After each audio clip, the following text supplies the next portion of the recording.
오늘 주신 말씀은 예레미야 2장 1절에서 19절 말씀입니다. 예레미야 2장 1절에서 19절까지의 말씀 저와 한 절씩 교독하시겠습니다.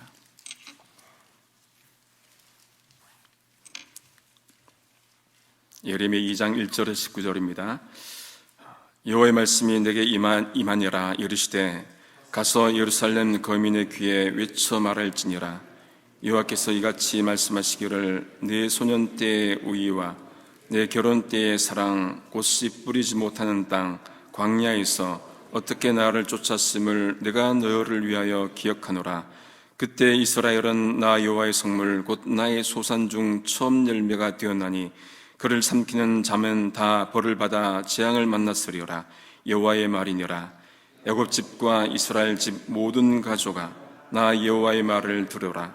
나 여호와가 이같이 말하노라. 너희 열조가 내게서 무슨 불의함을 보았건대 나를 멀리하고 허탄한 것을 따라 헛되이 행하였느냐. 그들이 우리를 애굽 땅에서 인도하여 내시고 광야 곧 사막과 구덩이 땅 간주하고 사망의 음침한 땅 사람이 다니지 아니하고 거주하지 아니하는 땅을 통과케 하시던 여호와께서 어디 계시냐 말하지 아니하였도다.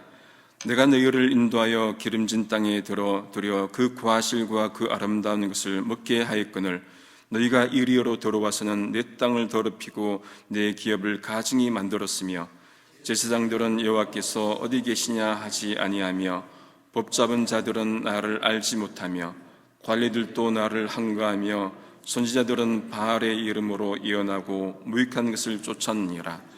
그러므로 내가 여전히 너희와 다투고 너희 후손과도 다투리라. 여호와의 말이니라.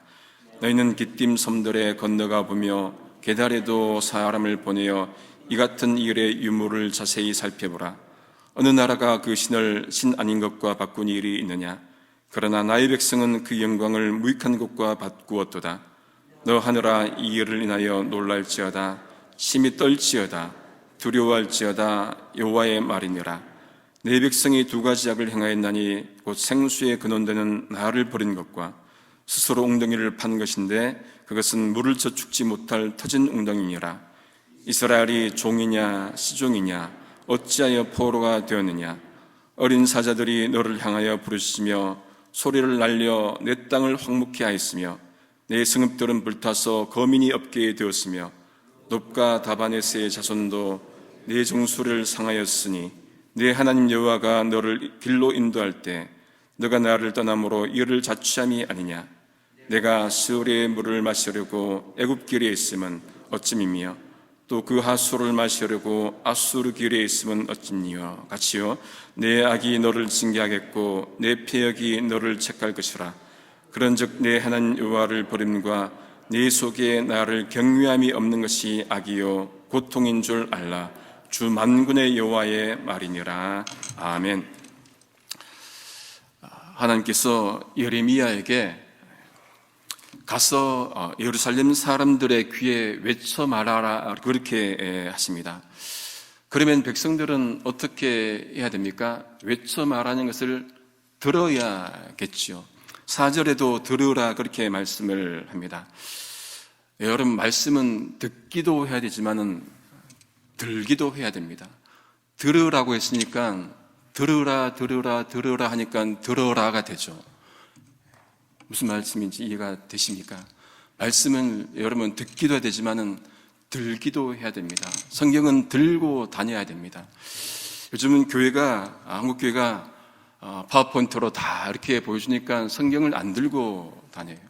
핸드폰 하나 갖고 핸드폰에도 나오니까 핸드폰 갖고 나오는데 여러분 성경은 들고 다니는 것이 신앙인의 기본 자세입니다. 외쳐 말하는 그 내용이 무엇입니까?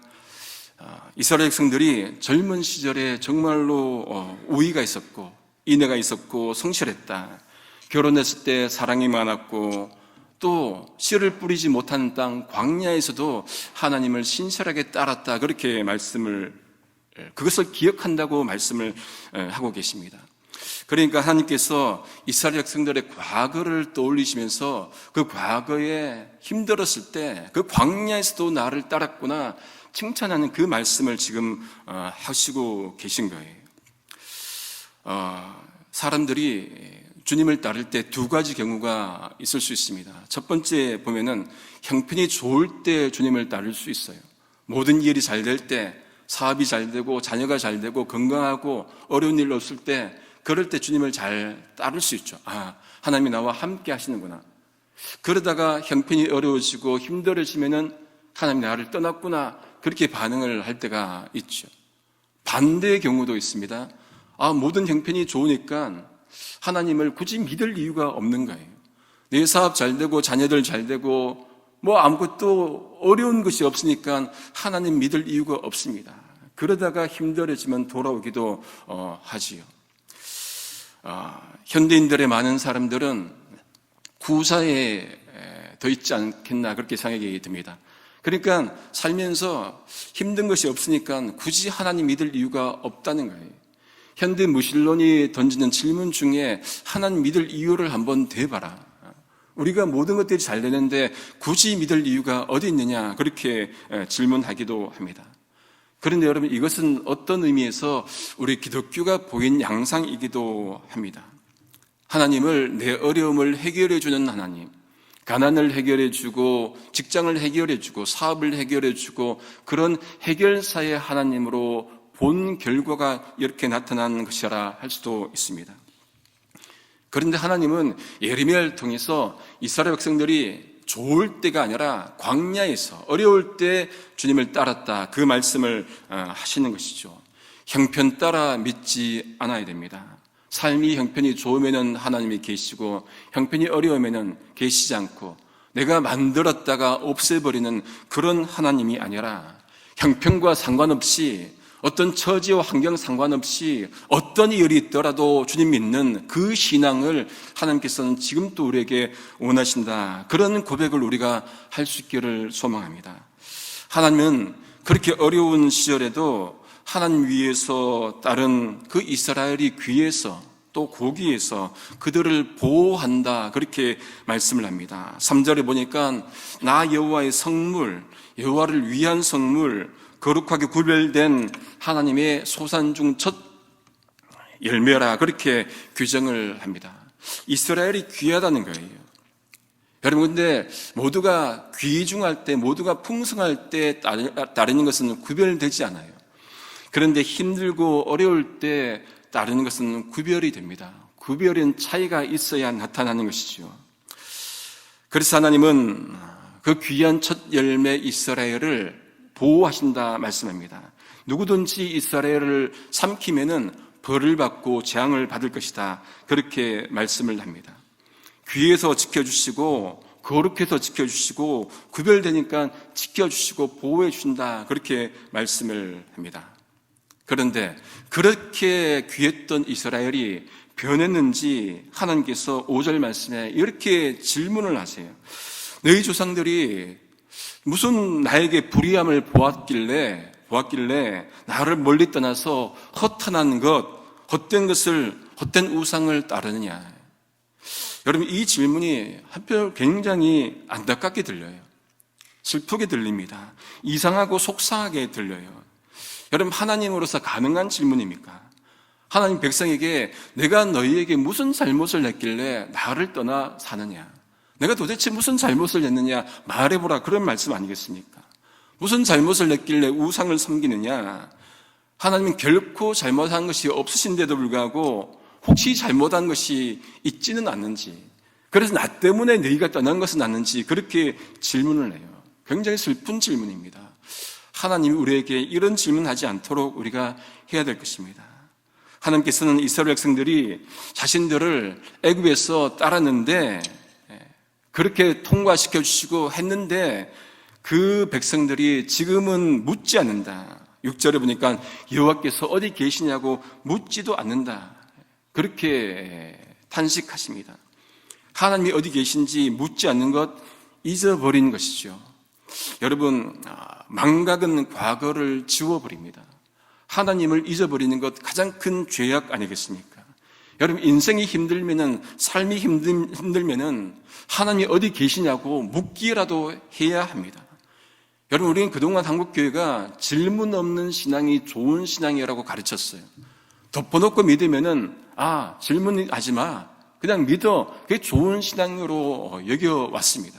그런데 아니에요. 질문 없는 신앙이 좋은 신앙이 아니라 성경은 펼쳐놓고 질문하면서 믿어야 합니다. 여러분, 하나님이 우리가 질문한다고 기분 나빠하시겠습니까? 질문을 해 어디서? 그러지 않으세요. 좋은 질문을 해야 좋은 답변을 얻습니다. 어떤 사람이 신앙이 좋다는 것은 교회생활 잘하고 헌금생활 잘하는 거기에 있는 것이 아니라 그 사람의 신앙의 내공이 얼마나 깊으냐에 달려있는 것이죠. 어떻게 내공을 쌓습니까? 질문을 해야 쌓는 거죠. 이런 어려움이 있습니다. 그럼 또 성경 찾아보고 또 고민해보고 상담받아보고 같이 하면서 답을 찾고, 또 어려움이 있으면 또 공부하고 질문도 하고 답을 찾고, 그렇게 하다 보면은 내공이 쌓이죠. 그런데 그것도 없으면 어떻게 됩니까? 질문이 올 때마다, 힘들 때마다 넘어지는 거예요. 돌짝밭 같고 가시밭 같고 쌓이지가 않으니까 어떤 시련이 닥쳐오면 또 넘어지고 좌절하고 하나님 어디 있냐고 항변하죠. 질문을 하고 돌이키고 그럴 때 내공이 쌓일 때 그분의 신앙이 깊고 신앙이 좋다고 볼 수가 있습니다. 하나님께서 이스라엘 백성들에게 그동안 해오신 일을 말씀을 하세요. 가나안으로 인도해 오셨는데, 그런데 가나안 땅에 들어와서 이스라엘 백성들이 어떻게 했느냐? 그 땅을 더럽혔다, 그렇게 말씀을 합니다. 과실도 먹게 했는데 그 땅을 가증하게 여기고 더럽혔다, 그렇게 말씀을 합니다. 땅이 사람을 성도로 만들지 않습니다. 가나안 땅에 들어갔다고 완전히 바뀌는 게 아니에요. 어떤 목적을 이루면은 사람이 바뀝니까? 아니에요. 목적을 이루면은 그 다음에 더 큰 목적, 더 큰 욕망을 추구하게 되어 있습니다. 광야를 벗어나니까 더 큰 풍요의 우상을 찾게 되어 있다는 말이죠.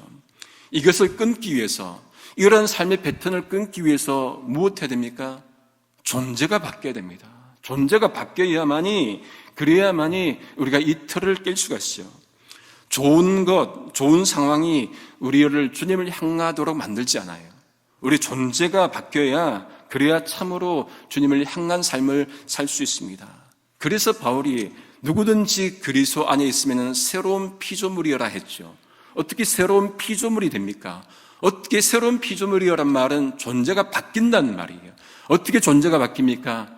그리스도 안에 있을 때, 그리스도 안에 있으면은 존재가 바뀐다. 이전 것은 지나갔으니 보라 새 것이 되었다. 존재가 바뀐다는 얘기겠죠. 우리의 존재가 바뀌어야, 그래야 이러한 패턴을 끊을 수 있는 거죠. 좋게 하나님께서 좋은 것 주시면은 하나님 고백하고, 아니면은 또 버리는, 이게 아니라 존재가 바뀌면은 어떤 형편이든지 주님 고백하게 된다는 말씀입니다. 하나님은 가나안 땅을 부패하게 한 원인 중에 하나가 지도자들의 잘못을 얘기합니다. 8절에 보니까 제사장들은 여호와께서 어디 계신지 묻지도 않고, 법 잡은 자들, 율법을 다루는 자들은 주님을 알지도 못하고, 율법을 다룬 자, 그리고 관리들은 주님께 대들고, 선지자들은 바알의 이름으로 예언하고 무익한 것들을 쫓아다닌다, 그렇게 말씀을 합니다. 여기 제사장, 법 잡은 자들, 관리들, 선지자들, 지도자잖아요.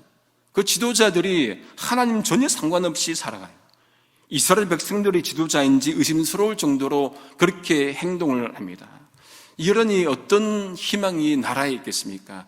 나라의 지도자가 하나님을 두려워하고 하나님 믿고 나가야 그 나라에 희망이 있다는 거죠. 이스라엘 백성들이 바뀐 거예요. 이것 보면은 선택민족이라고 해서, 여러분, 끝까지 선택민족은 아닌 거죠. 하나님 잊을 수 있고 버릴 수 있음을 보게 됩니다.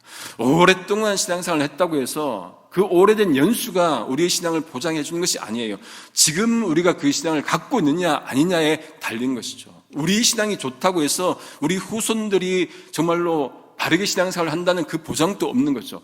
신앙의 유산을 잘 넘겨줘야, 무엇인가를 해야, 그 시스템을 만들어야 넘어가겠지요. 그런 것 없이 그냥 되겠지 하는 것은 이스라엘 백성들을 보면은 아니라는 것을 알 수가 있습니다. 그렇게 해서 하나님 이전 백성들에게 하나님께서 뭐라고 하십니까? 9절에 보니까 너희들과 싸우겠다, 다투겠다, 심지어 후손들과도 싸우겠다, 그렇게 말씀을 합니다. 세번역으로 보니까 법대로 하겠다, 후손들에게도 법대로 그렇게 하겠다. 여러분, 하나님 은혜를 잊고 살아가니까 하나님께서 싸우겠다. 여러분, 누가 하나님과 싸워서 이기겠습니까? 아무도 없죠. 그런데 하나님께서 싸우겠다는 말씀은 벌하겠다, 멸망시키겠다는 말씀이지요. 은혜를 잊어버리면은 법과 벌이 등장합니다. 인간관계도 은혜를 모르고 배신하면은 괘씸죄가 있잖아요. 그러면 하나님을 잊어버리면, 그 하나님의 은혜를 잊어버리면 남는 것이 무엇입니까? 돌아오는 것이 무엇입니까? 멸망이에요. 이것을 우리가 돌아본다면 우리가 또 반면교사 삼아서 배울 것이 있습니다. 그 하나님이 이제 더욱더 한 단계 나아갔고, 주변 국가들을 한번 봐봐라. 기띔이나 키프로스죠. 게달에도 사람을 보내서 이 같은 일이 있었는지 한번 보라는 거예요. 이 같은 일이 무엇입니까? 그들의 신들을 바꾼 적이 있는지, 그들이 믿는 그들이 신을 바꾼 적이 있는지 한번 보라는 말씀입니다. 이방 나라도 자기들이 믿는 신을 바꾸지 않았는데 하물며 너희들이 신을 바꾼다? 있을 수 없다는 얘기를 하시는 거예요. 또 심지어 자신들의 영광을 무익한 것, 쓸데없는 것, 영어로 보면 쓸데없는 우상으로 바꾸었다, 그런 일이 없다는 거예요. 여러분, 우리가 믿는 하나님이 정말로 하나님이어서 믿어야 되는데, 그 하나님이 우리에게 복 주니까, 좋은 일 주니까 믿어버리면은 복 안 주시고 어려운 당하면은 그 하나님을 버리게 되어 있다는 말씀입니다. 그게 아하스 왕의 모습이에요. 역대하 28장 22절 23절 이하에 보시면은 아하스 왕이 다메섹 신들에게 제사합니다. 신들에게 제사하면서 어떻게 생각하느냐? 저 다메섹 신들, 아람 왕 저 다메섹 신들이 저들을 도왔으니까 내가 제사하면은 나를 돕겠구나. 그러니까 하나님 아니어도, 더 이방 신이어도 저들을 돕는 것을 보고는 내가 제사 드리면은 나를 돕겠구나. 이게 무엇입니까? 굳이 하나님 아니어도 되는 거예요. 복 주기만 하면은 하나님 아니어도 되는 우상을 만들 수 있다는 거죠. 우리가 하나님을 복 주는 하나님으로 만들어버리면은, 그러면은 그 하나님 아니어도 다른 신들에게 가서, 무당에 가서 절할 수 있다는 얘기죠. 어떤 일이 있더라도 우리가 하나님을 우리의 자녀로 삼아주신 이 특권, 이 영광은 잊어서는 안 되는데, 우리를 정말 어떻게 자녀 삼아주셨습니까? 죽을 수밖에 없는 죄인임에도 불구하고 아들 예수를 보내주셔서 십자가 지게 하시고 살려주신 이것, 그러니까 우리가 하나님의 아들이 된 이 영광보다, 이 특권보다 더 큰 영광이 어디에 있겠습니까? 그러니 그 영광을 바꾸지 말아야 되죠. 나 무엇과도 주님을 바꾸지 않으리, 찬양 가사처럼 나 무엇과도 주님을 바꾸지 않으리, 다른 어떤 은혜 구하지 않으리, 오직 주님만이 네 삶의 도우심이니 주의 얼굴 보기 원합니다. 여러분, 어떤 일이 있어도 주님을 다른 것과 바꾸지 않아야 됩니다. 다른 어떤 것들이 높아 보여도 주님과 결코 바꾸지 않는 우리 될 수 있기를 소망합니다. 하나님은 13절에 그래도 이스라엘 백성들이 두 가지 악을 또 행하고 있다, 그렇게 말씀을 합니다. 하나는 생수의 근원되는 하나님을 버리는 것과, 또 하나는 뭡니까? 터진 웅덩이를 판 것이에요. 여러분, 사람이 살아가는데 물이 중요하죠, 그렇죠? 물 한 모금 마시는 것 정말로 중요합니다. 그런데 그 물 한 통 금방 사라지잖아요. 그런데 생수의 근원이신 하나님을 믿는다면은 영원히 목마르지 않는데, 그래서 요한계시록 21장 6절에도 하나님은 알파와 오메가다, 처음과 나중이다, 마지막이다 하시면서 생명수 샘물을 목마른 자에게 값없이 주신다, 그렇게 말씀을 합니다. 목마른 자 값없이 주님께 나와서 마실 수 있습니다. 그러니 그 하나님 버리면은, 떠나면은 악인 거죠. 두 번째, 터진 웅덩이를 판 것이, 이스라엘 백성들 나라는 비가 많이 오지 않기 때문에 웅덩이를 깊게 파서 물을 가두어 둔다고 합니다. 그래서 대비를 하는 거죠. 그런데 그 웅덩이가 터진 웅덩이면 무슨 소용이 있겠습니까? 아무런 소용이 없는 거예요. 어리석은 악을 범하지 말라는 말씀입니다. 우리도 정말로 웅덩이를 깊게 파서 다음 세대를 대비하는 그런 웅덩이를 파야 할 것입니다. 그렇게 이스라엘이 악한 일을 하니까 예레미야를 통해서 미래에 일어날 일들을 보여줍니다. 그 말씀이 14절 말씀에 이스라엘이 종이냐 시종이냐, 집에서 태어난 종이죠. 그러면서 당연히 아니라는 것을 아심에도 불구하고 그들이 어찌하여 포로가 되느냐 그렇게 물으십니다. 여러분 매일 성경 해설을 보니까 이 포로가 되는 것은 미래의 일인데 완료형으로 써서 이미 일어나는 것으로 그렇게 기록을 했다는 거예요. 그 모습을 보면서 주변의 어린 사자들, 아수르 군대들이 또 와서 공격하고 또 놉과 다바네스가 또 이스라엘의 정수리를 공격하고, 이 정수리를 공격한다는 게 영어 성경으로 보면은 이 두개골을 그냥 쪼갠다는 얘기예요. 심하게 얘기를 표현합니다. 주변 국가들이 와서 이스라엘 백성들을 짓밟는다 그런 표현입니다. 누가 이 공격을 자초했습니까? 누가 이렇게 만들었습니까? 이스라엘 백성들이 그렇게 했다는 거예요. 17절 말씀에 그들이 하나님을 떠나서 그 재앙을 자취했다, 자청했다. 다른 데서 원인이 있는 것이 아니라 이스라엘 백성들이 하나님을 떠나니까 그 악한 주변의 군대들이 이스라엘 백성들을 공격한다, 그렇게 말씀을 합니다. 그러면 답이 어디서 찾아야 됩니까? 스스로 찾아야 되는 거예요. 자신들이 문제를 만들었으니까 스스로 답을 찾아야 됩니다. 그 답이 무엇입니까? 하나님께로 돌아가는 것밖에 없습니다. 하나님께로 돌아가고 하나님께 엎드려 나가고, 그것이 답인데 이스라엘 백성들은 또 18절에 보니까 애굽으로 또 아수르로 물을 구하러 갑니다. 답을 얻으러 하나님께로 돌아가야 되는데 그들의 조상들이 했던 그 하나님을 정말로 믿어야 되는데 주변 국가들의 도움을 얻는 거예요. 여러분, 우리가 문제가 있을 때 어떤 사람에게 찾아가는 것 별로 도움이 안 되는 거예요. 문제가 있으면 엎드려야 됩니다. 문제가 있으면 하나님께 가져와야 됩니다. 눈물로 기도해야 됩니다. 하나님 도와주옵소서.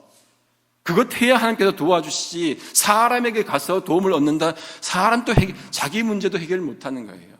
문제의 근원 되시고 모든 해답의 근원 되시는 하나님께 나아가서 토해놓고 기도하고 부르짖고 간구하고, 그럴 때 답을 주시는 그 은혜를 체험하면은 그 신앙이 더 깊어지는 것 아니겠습니까? 엎드려 기도해야 되죠. 간절히 부르짖어야 되죠. 그게 돌아오는 거예요. 하나님께 돌아오라 말씀을 하는데 이스라엘 백성들은 끊임없이 또 견나갑니다. 그래서 마지막 절에도 뭐라고 말씀합니까? 하나님을 버리는 것, 그리고 네 속에 하나님을 경외함이 없는 것, 이것이 무엇이라고 말씀합니까? 그것이 악이라고 말씀을 하시잖아요. 다른 것 악이 아니라 단순해요. 하나님 버리고 떠나는 것, 다른 곳에서 정말 도움을 구하는 것, 그것이 악이니 그 악을 버리고 하나님께로 돌아오라, 그 말씀하신다는 말씀이죠. 말씀을 정리합니다. 첫 번째, 우리가 만드는 하나님이 아니라 성경이 말씀하는 하나님을 믿어야 됩니다. 두 번째, 어떤 상황에도 하나님 믿고 살아가는 흔들리지 않는 그 믿음 가질 수 있기를 성부, 성자, 성령의 이름으로 축복합니다. 기도하시겠습니다. 존귀하신 아버지 하나님, 참 감사합니다. 오늘도 저희를 깨워주시고 주님의 전에 불러주시고 말씀 듣게 하심을 감사합니다. 아버지 하나님, 우리의 믿음이 진짜이기를 원합니다. 기분 따라서, 상황 따라서, 형편 따라서 믿지 않게 하시고 영원토록 변함없는 그 하나님을 정말로 사랑하면서 바르게 믿을 수 있도록 도와주시옵소서. 우리 공동체가 함께 주님께서 주신 그 비전을 바라보고 주신 사명을 잘 감당하면서 역동적으로 움직이는 교회 되게 하나님 인도하여 주시옵소서. 거룩한 주여를 믿음으로 준비하게 하시고 모두가 함께 예배를 갈급한 마음으로 사모하게 하여 주시옵소서. 존귀하신 예수님의 이름으로 기도합니다. 아멘.